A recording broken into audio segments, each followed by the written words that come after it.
अरे बाप रे, तिथं दोन दोन आहेत. पण काकू म्हणे तिची काळे काळे केस आहेत म्हणे, सावळी आहे म्हणते, मस्त मोठे डोळे आहेत म्हणते, नाकचरतर आहे म्हणते.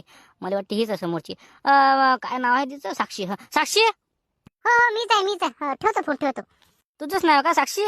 सांगितलं होतं मला. चाल ना मग, मी चालू म्हटलं तुला घ्यायला. हो का, लक्ष नाही आला का मला घ्यायला? बापा रे, लक्ष त्याला कुठं गाडी जमते. 4 खेप पडलं ते गाडीहून, 4 खेप. एकदा नाही, 4 खेप. पायच नाही पुरत त्याची. काय करील ते मग? जमत नाही तिला गाडी. हो का, तुझं नाव काय रे? बापा रे, मा नाव विचारले ना तर. झाबरू. हा, झाबरू आहे म्हटलं, झाबरू. झाबरू कोंडा. हो का, मस्त नाव आहे तुझं. नाही, नाव चांगलं आहे, माणूस चांगला आहे म्हटलं. हो का, बर बर. हे घे म्हटलं, बॅग घे. मग मी बसते मागे. हो, बस ना बस ना. बस बस. बसली का? हो बसली मी. चला म्हटलं, चला चला. पण भाऊ, तिनं आतापर्यंत म्हटलं मला दादा नाही म्हटलं भाऊ. मला वाटते ती पटली आपल्याला आता.